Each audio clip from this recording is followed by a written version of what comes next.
the excitement. Thank you. Thank you, everybody. That is such a nice welcome. Thank you. One more time for all the comics you've seen tonight. Make it loud for them. Yes, we're here. A lot of excitement. This is the most amount of TV screens I've ever performed in front of. I love it. There's 9 of them back there, just in case you forget where you are. You just read that, and you're like, oh yeah, I'm here.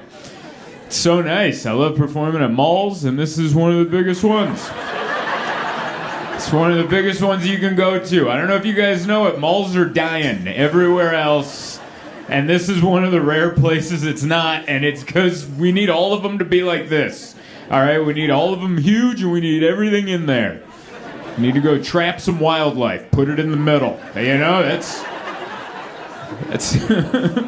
I walked through today. I got a coffee, and I'm like, is that a sea lion? And there's just a sea lion taking pictures with children. They're like, get up here, or we'll kill you. And I'm like, that's the kind of mall I want to be at, all right? I want a mall where you have options. You have options to bring your family and never see them again. You guys want to go swimming? Great. Dad wants to shoot a gun and Mom's got a gambling problem. We'll meet at noon. I don't want to see you before noon. What a wonderful mall. I loved it. I love just walking around. My day starts well. Like, I'll be honest with you, I have not been to this club twice. I have not seen Edmonton, all right? I land at the airport, I get in an Uber, and I'm like, I'm not leaving. And for all I know, your air is toxic. I have no idea. I have no idea if I can handle your altitude or whatever. I don't know what's going on out there. Haven't been out there. I'm in the walls of this mall. I'm like a movie from the 90s, just a sad man wandering a mall. It's weird. I'm staying at the Fantasyland Hotel, and I'm pretty sure I'm the only guy staying there by himself. Everyone there is pretty familyed up. Everyone's got a wife and kids, lots of kids. Everyone that's had at least 4 kids is staying there with me. And I definitely get some looks in the elevator as I go down. They're just like, where's his family? And I'm like, it's just a man by himself with a camera over his shoulder.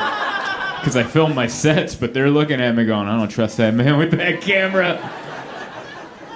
But no, it's such a fun place to start your day. I started with I have a coffee next to the pirate ship. That's what I do. I enjoy a nice little coffee with a croissant while I look at a pirate ship. It's wonderful. I walked around today. They had some type of Chinese festival going on, and then they had a modeling contest. You could become a model today if you were feeling like it. If you're like, hey, I need some new jeans, and they're like, models? Get me in there. And you could just prance around. You could become the next top model at the mall. I love malls. Ow. It just feels good because they're dying. And all my stuff on my phone is nostalgia. They show home footage. You ever stay up late on YouTube and some weird channel comes up like, I have camcorder footage of a mall from 1992. And then you watch that, you just nodded. Hey, you've seen this, right? That's a very sad moment when you click play on that, all right? Definitely when you click play on that video, there is no one next to you in bed at that moment. I've done that at hotel rooms when I'm by myself and I'm like, this is time for this. And I'll watch, but that's what I got to experience today. It was wonderful. You guys have a wave pool? That was so cool. Brought back memories. That's where I first didn't trust my stepfather. He almost let me drown in a wave pool. Not here. This was in Pittsburgh many years ago. I was 4 years old. And I was in an inner tube, and my stepdad, it was like one of our first outings, and he's like, don't worry, I got you. And I'm like, I trust you. And, I was so small that I didn't have enough ass to, fit in to the inner tube, you know what I mean? I was just desperately holding on. I didn't have enough meat and so I was just holding on. And the bell rang, and here came the waves, and my stepdad turned around with the first wave. I just slipped through the middle of it. And I was 4, so I was probably only underwater for a second, but it felt like 5 minutes to me, all right? And I came out, and my stepdad looked at me, he was like, are you all right? And I'm like, I knew you didn't love me. That's when I learned not to trust, at 4 years old. You guys are so nice. I could tell what your upbringing was and that it was good. Based on that sentence. Oh my God, that poor man working at the mall learned not to trust at the age of 4. That's why I like coming to Canada. You guys live up to the stereotype. You're nice. You're nice. I don't take that as a negative stereotype, especially in today's world. I don't know if you pay attention to what's going on in the world. Being nice is the best thing you could be called right now. That's the best. That's the best. And to be fair, the bar has never been lower. I will say that, but you guys are exceeding expectations. In human history, the bar has never been lower to be a decent person. It's like, what? Someone fell and you didn't try to steal his shoes? Who's this guy, Mother Teresa? Oh my God. Did you see that? He didn't assault that flight attendant. Even though they ran out of peanuts. He should have been assaulting that flight attendant. They should have counted the peanuts from before the flight. Man, the bar has never been lower to be a decent person, but you guys are crushing it. Everyone's nice. No questions are asked. Even your customs people are nice. I landed at the airport yesterday. I came through, and they're like, "What are you doing here?" Because it says you got to fill out your paperwork, and I said I'm here for work. So they're like, "What are you doing here for 2 days for work?" And I'm like, "I'm a comedian." And they're like, "Where?" And I'm like, "The big mall." And he just goes, "Have fun." And he let me through.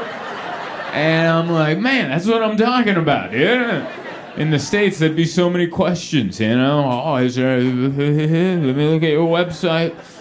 I think you guys put your nice customs agents at the airport. Because one time I had a rude Canadian customs agent, but it was when I drove across the border into Vancouver. A buddy of mine drove me across, and right before we got there, he was like, right as we pulled up, my buddy's like, "Hey, don't say you're here for stand-up, just say you're visiting me." And I was like, "Oh, why?" He's like, no time. And I didn't know we were doing anything under, you know what I mean? And then we went in, and then the guy's like, what are you coming into the country for?" I'm just seeing my friend. And they're like, "Who's your friend?" I'm like, "Him." And they're like, "Where'd you guys meet?" And he was a comedian. I met him while I was working in Las Vegas. So I was like, Las Vegas? And he's like, "Where do you live?" And I'm like, "San Diego." "So you were in Las Vegas and you met this man?" And I go, "Yeah." And we became friends. And he's like, "Now you've come up here to see him?" And I was like, "Yes, I've come up here." And I flew into Seattle and he picked me up and he's driving me across the border. And he's like, "Well, where are you going to stay?" I'm like, "At his home." And he's like, "Where are you going to sleep?" And I was like, "Listen, man, I'm not gay. All right?" Like, he was trying to ask 16 different ways if I was having sex with my friend Ed. And I'm like, "Listen, I'm doing comedy in a bowling alley in Kamloops, and I don't want to pay the taxes. All right? That's what we're doing here. I'm doing comedy at Six Pin Bowling at a bar in Kamloops. Please let me through. There is barely a profit margin in this. I don't have time to cut the government in, all right?" That was my first time. That was great. That one went well. Yeah, but I love coming up here. I don't know if you guys have kept up with the news, but things aren't going well where I live. I don't know. You probably don't bother. You have your own stuff going on up here. I don't know. I feel ignorant, but Americans, we just care. We're very narcissistic. We only watch our own news. Every once in a while, there's a typhoon in Italy, and you're like, "Type what? Whatever." And then we're very self-involved. We're horrible people. So I don't know. The Canadian news I got was that the truckers stopped. That was the big protest. They're like, "The truckers have lost their minds." I'm like, "Oh my God, are they murdering people?" "No, they put it in park." That's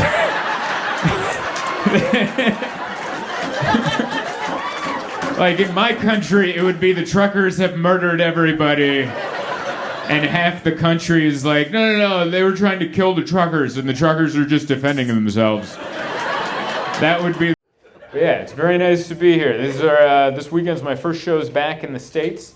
My fiance and I, we vacationed in Asia for 2 weeks.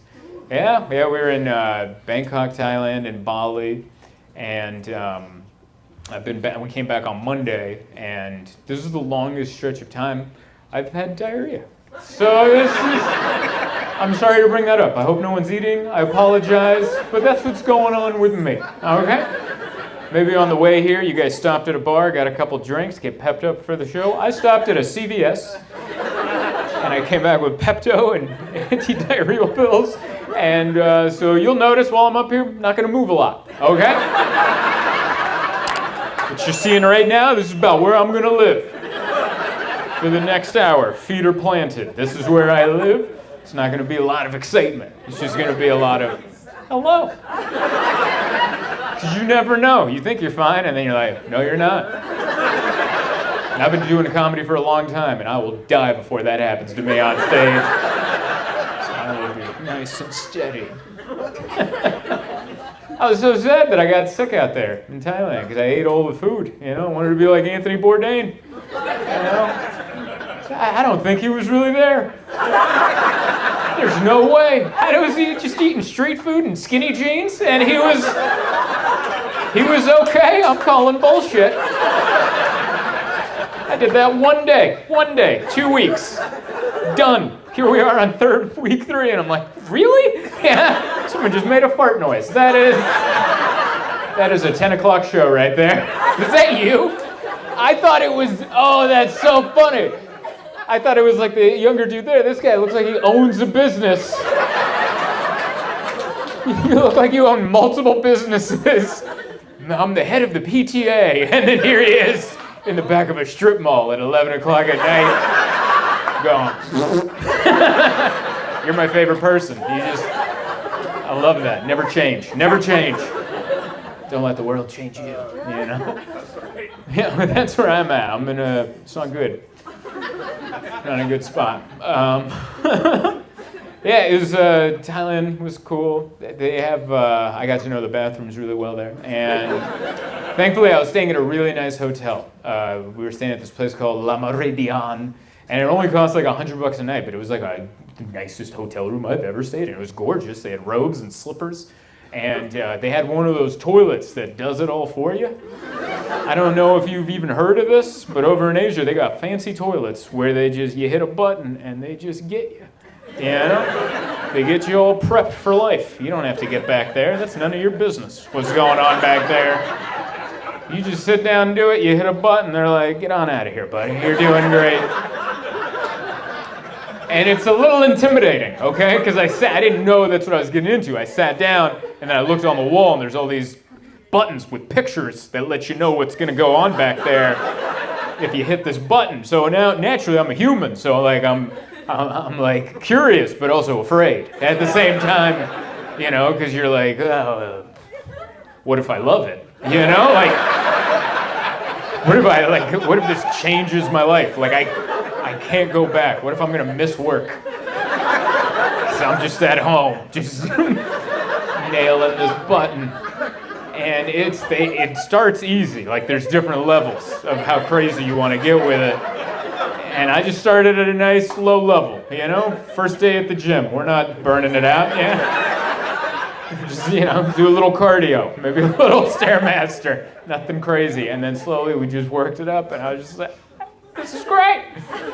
It was wonderful. It was like, sometimes I would sit on the toilet, didn't even have to go. Just like that afternoon coffee. Just a little something, pep in my step, thank you, sir. On with my life. And they even have a fan in the back. There's a heater back there, so when you're done washing it, they dry it. And I'm like, that's legal? I love it. I loved it. And the aim on that thing is magnificent, spot on, bullseye, just bang.